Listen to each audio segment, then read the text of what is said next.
नमस्कार मित्रांनो, जय Maharashtra. Latest job तुमच्यासाठी घेऊन आलेलो आहे. रेल्वे विभागात बंपर भरती निघालेली आहे. जर तुमचा ITI, BSc किंवा डिप्लोमा झालेला असेल तर तुमच्यासाठी हा व्हिडिओ महत्त्वपूर्ण ठरणार आहे. कारण तब्बल 9,000 पेक्षाही जास्त जागांसाठी इच्छुक आणि पात्र उमेदवारांकडून 8 एप्रिल पर्यंत अर्ज मागवण्यात आलेले आहे. मित्रांनो, टेक्निशियनची पोस्ट आहे आणि जर तुम्हाला 2024 मध्ये परमनंट गव्हर्नमेंट जॉब पाहिजे आहे तर ही वॅकन्सी तुमच्यासाठी संधी ठरणार आहे. बाकी कोण अप्लाय करू शकतं, कसं अप्लाय करायचं, वयोमर्यादा काय असेल, तसेच सॅलरी काय मिळेल, हे सर्व काही आपण व्हिडिओमध्ये डिटेलमध्ये पाहणार आहे. तर मग व्हिडिओ शेवटपर्यंत नक्की पहा. चॅनलवरती नवीन असाल तर चॅनलला सबस्क्राईब करा, बेल आयकॉनला प्रेस करा आणि हा व्हिडिओ मित्रांपर्यंत जास्तीत जास्त पोहोचवा. चला तर मग सुरू करू आजचा हा व्हिडिओ. नमस्कार मित्रांनो, भारतीय रेल्वे विभागात टेक्निशियन या पदांसाठी एक बंपर अशी वॅकन्सी निघालेली आहे. टोटल 9,144 पदांसाठी ही भरती प्रक्रिया राबवली जाणार आहे. त्यासाठी अप्लिकेशन जे आहे तुम्हाला 9 मार्च 2024 पासून 8 एप्रिल 2024 पर्यंत करायचं आहे.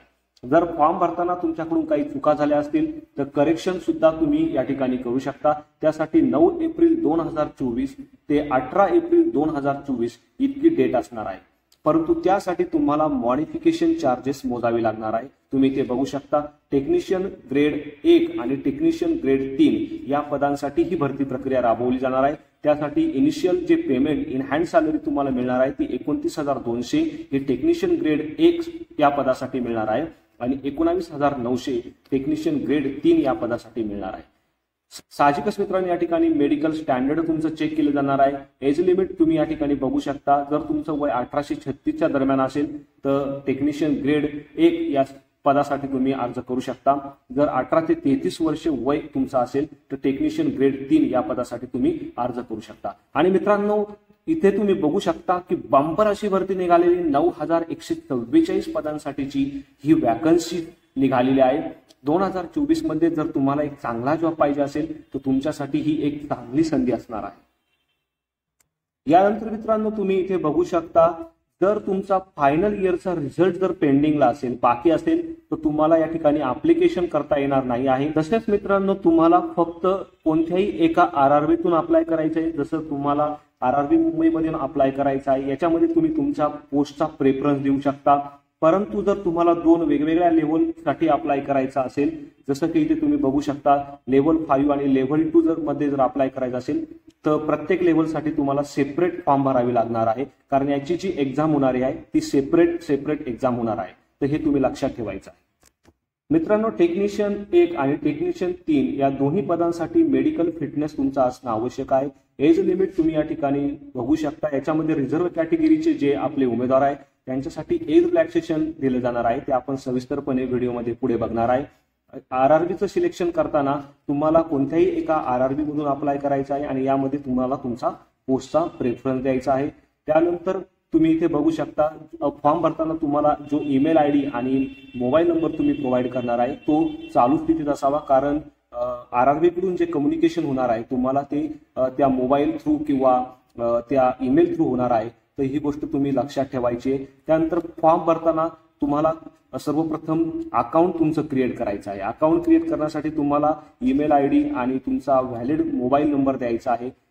जर तुमचा फॉर्म चुकला तर तुम्ही 9 एप्रिल 2024 पासून 18 एप्रिल 2024 पर्यंत त्यामध्ये मॉडिफिकेशन करू शकता. पण मॉडिफिकेशन करताना जे अकाउंट क्रिएट करताना ज्या गोष्टी तुम्ही प्रोव्हाइड केलेल्या आहेत, जसं तुमचा ईमेल ID असेल किंवा तुमचा मोबाईल नंबर असेल किंवा तुम्ही एखादी पर्टिक्युलर RRB सिलेक्ट केली असेल, जसे RRB मुंबई तुम्ही सिलेक्ट केलेलं आहे, यामध्ये तुम्ही कोणत्याही प्रकारचे मॉडिफिकेशन करू शकणार नाही. याच्या व्यतिरिक्त जे बाकी मॉडिफिकेशन आहे ते तुम्ही या ठिकाणी करू शकणार आहे. ही गोष्ट तुम्ही या ठिकाणी लक्षात ठेवायची आहे.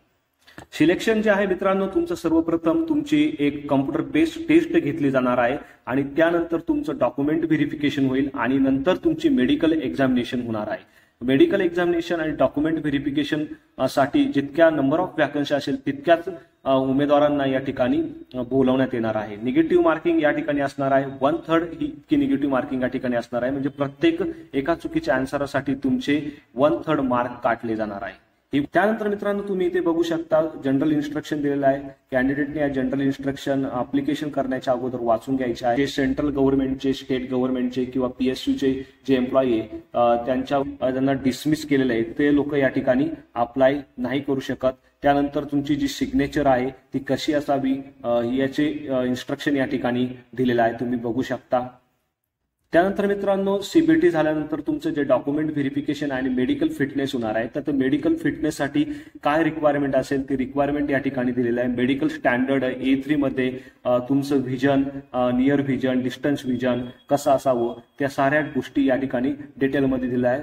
डिटेलमध्ये तुम्हाला जर इन्फॉर्मेशन पाहिजे असेल तर तुम्ही इंडियन रेल्वे मेडिकल मॅन्युअल जे आहे नेटवरनं डाउनलोड करू शकता आणि तुम्ही बघू शकता. त्यानंतर तुम्ही जर भारताचा नागरिक आहात तो तुम्ही या ठिकाणी अप्लाय करू शकता.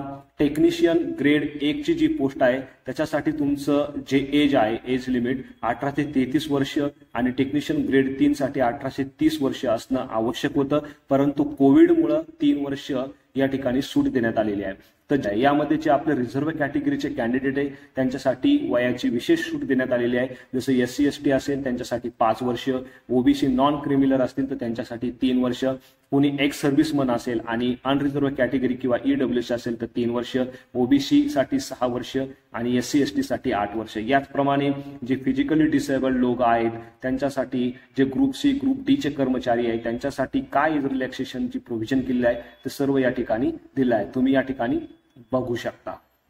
तसंच मित्रांनो तुम्ही जर टेक्निशियन ग्रेड 3 या पदासाठी अप्लाय करत असेल तर त्यासाठीचं एज रिलॅक्सेशन इथे दिलेलं आहे. एज्युकेशन क्वालिफिकेशन जर तुम्ही बघत असाल तर डिटेलमध्ये एज्युकेशन क्वालिफिकेशन काय पाहिजे प्रत्येक पदासाठी, पोस्टसाठी हे आपण पुढे सविस्तरपणे या ठिकाणी व्हिडिओच्या माध्यमातून बघणार आहोत. त्या परीक्षा शुल्क जर तुम्ही या ठिकाणी बघितलं तर SC ST, x serviceman, female candidate असतील, कुणी ट्रान्सजेंडर, मायनॉरिटी कॅन्डिडेट असतील तर त्यांच्यासाठी 250 रुपये इतकं परीक्षा शुल्क असणार आहे. आणि CBT दिल्यानंतर तुम्हाला हे जे परीक्षा शुल्क तुम्ही भरलं होतं ते रिफंड मिळणार आहे. याच्या व्यतिरिक्त जे बाकी कॅन्डिडेट आहेत त्यांच्यासाठी 500 रुपये इतकं परीक्षा शुल्क असणार आहे.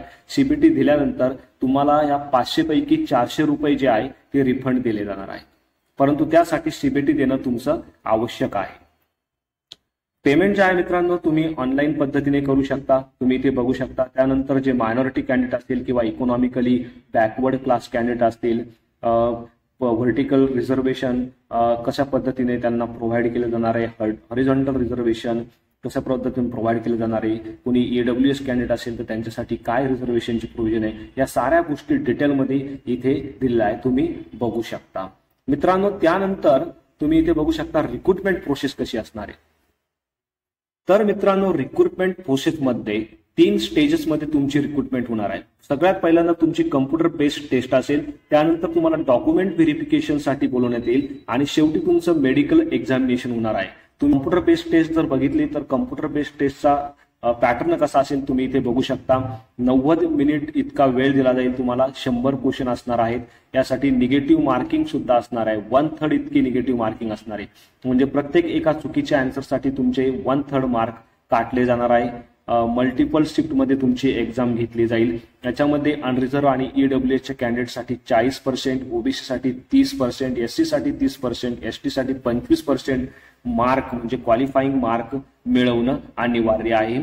त्यानंतर तुम्ही इथे बघू शकता जे पण शॉर्टलिस्ट कॅन्डिडेट आहे त्यांना पुढच्या प्रोसेससाठी बोलावलं जाईल, जसं की डॉक्युमेंट व्हेरिफिकेशन असेल, मेडिकल एक्झामिनेशन असेल. यामध्ये सिलेबस जर तुम्ही बघितला ग्रेड 1 हे जे पद आहे या पदासाठी सिलेबस या ठिकाणी दिलेला आहे. जनरल अवेअरनेसचे क्वेश्चन विचारले जातील, जनरल इंटेलिजंट अँड रिझनिंग, त्याच्यानंतर basic of computer and application, mathematics, basic science and engineering मधले क्वेश्चन तुम्हाला या ठिकाणी विचारले जाणार आहे.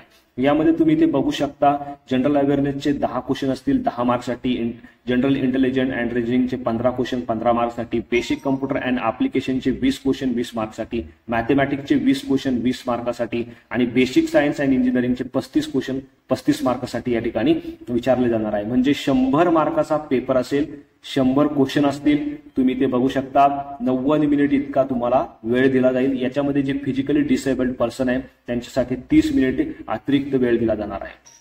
तसंच मित्रांनो तुम्ही टेक्निशियन ग्रेड 3 जे पद आहे त्याच्यासाठी कसा एक्झामचा पॅटर्न आणि सिलेबस असणार आहे तुम्ही इथे बघू शकता. 90 मिनिटाचा वेळ असेल, टोटल 100 क्वेश्चन असतील, निगेटिव्ह 1/3 मार्किंग या ठिकाणी असणार आहे. मल्टिपल शिफ्ट म्हणजे या ठिकाणी तुमची एक्झाम घेतली जाणार आहे. यासाठी क्वालिफाईंग मार्क तुमच्या कॅटेगरीनुसार कसे असले पाहिजे ते या ठिकाणी दिलेलं आहे.